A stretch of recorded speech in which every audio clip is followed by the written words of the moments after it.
नागपंचमी की कथा। प्राचीन काल में एक सेठ जी के 7 पुत्र थे। सातों के विवाह हो चुके थे।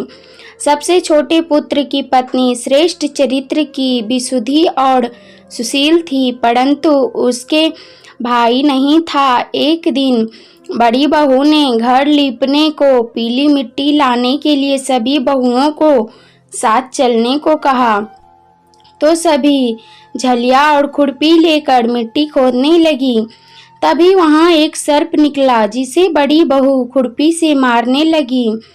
यह देखकर छोटी बहू ने उसे रोकते हुए कहा, मत मारो इसे, यह बेचारा निरपराध है। यह सुनकर बड़ी बहू ने उसे नहीं मारा। तब सर्प एक ओर जा बैठा।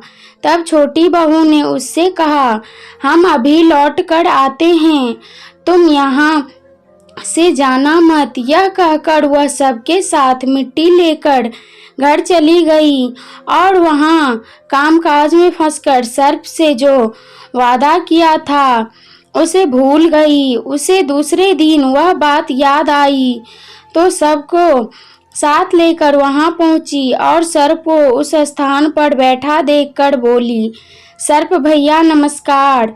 सर्प ने कहा, तू भैया कह चुकी है, इसीलिए तुझे छोड़ देता हूँ, नहीं तो झूठी बात कहने के कारण तुझे अभी डस लेता। वह बोली, भैया मुझसे भूल हो गई, उसकी क्षमा मांगती हूँ। तब सर्प बोला, अच्छा तू आज से मेरी बहन हुई और मैं तेरा भाई हुआ, तुझे जो मांगना है वो मांग ले।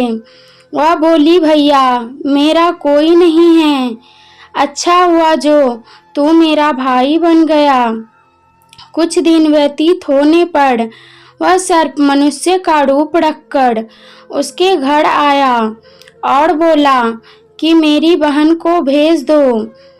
सबने कहा कि इसके तो कोई भाई नहीं था, तो वह बोला, मैं दूर के रिश्ते में इसका भाई हूँ, बचपन में ही बाहर चला गया था। उसके विश्वास दिलाने पर घर के लोगों ने छोटी को उसके साथ भेज दिया।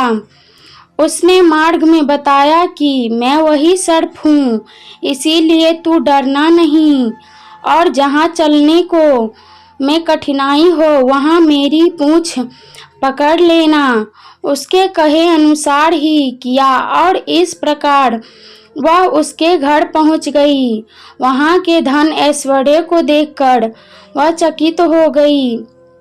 एक दिन सर्प की माता ने उससे कहा, मैं एक काम से बाहर जा रही हूँ, तुम अपने भाई को ठंडा दूध पिला देना। उसे यह बात ध्यान न रही। उसने उससे गर्म दूध पिला दिया, जिसमें उसका मुख बेतरह जल गया। यह देखकर सर्प की माता बहुत क्रोधित हुई, परंतु सर्प के समझाने पर शांत हो गई। तब सर्प ने कहा कि बहन को अब तक उसके घर भेज देना चाहिए। तब सर्प और उसके पिता ने उसे बहुत सा सोना चांदी, जवाहरात, वस्त्र, भूषण आदि देकर उसके घर पहुंचा दिया। इतना ढेर सारा धन देकर बड़ी बहू ने ईर्ष्या से कहा, भाई तो बड़ा धनवान है, तुझे तो उससे और भी धन लाना चाहिए। सर्प ने यह वचन सुना तो वह सब वस्तुएं सोने की लाकर दे दी। यह देखकर बड़ी बहू ने कहा, इन्हें झाड़ने की झाड़ू भी सोने की होनी चाहिए। तब सर्प ने झाड़ू भी सोने की लाकर रख दी। सर्प ने छोटी बहू को हीरा मणियों का एक अद्भुत हार दिया।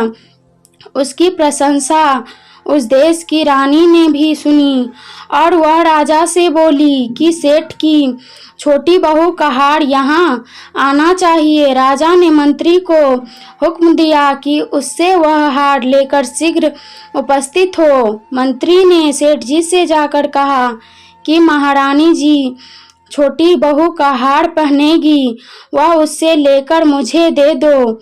सेठ जी ने डर के कारण छोटी बहू से हार मांग कर दे दिया। छोटी बहू को यह बात बहुत बुरी लगी। उसने अपने सर्प भाई को याद किया और आने पर प्रार्थना की, भैया रानी ने हार छीन लिया है, तुम कुछ ऐसा करो कि जब वह हार पहने गले में रहे तब तक के लिए सर्प बन जाए, और जब वह मुझे लौटा दे तब हीरो का मनियों का हो जाए। सर्प ने ठीक वैसा ही किया, जैसे कि रानी ने हार पहना वैसे ही वह सर्प बन गया।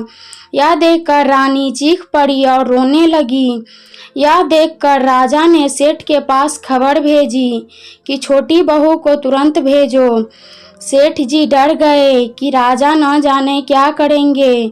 वे स्वयं छोटी बहू को साथ लेकर उपस्थित हुए। राजा ने छोटी बहू से पूछा, तूने क्या जादू किया है?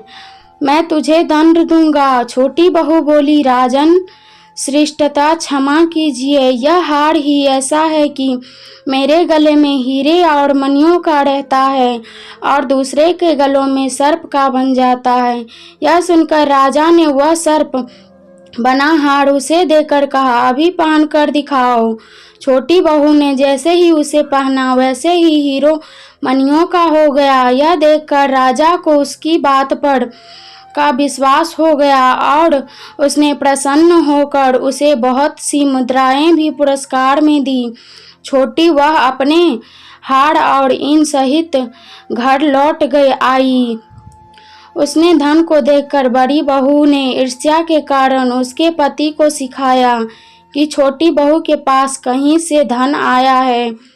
यह सुनकर उसके पति ने अपनी पत्नी को बुलाकर कहा, ठीक ठाक बता कि यह धन तुझे कौन देता है। तब वह सर्प को याद करने लगी।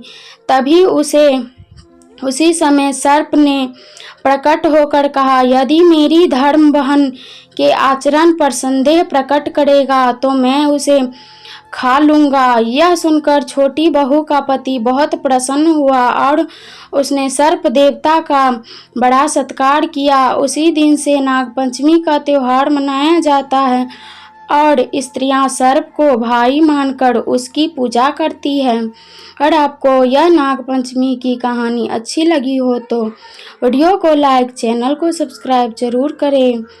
वीडियो को लास्ट तक देखने के लिए धन्यवाद।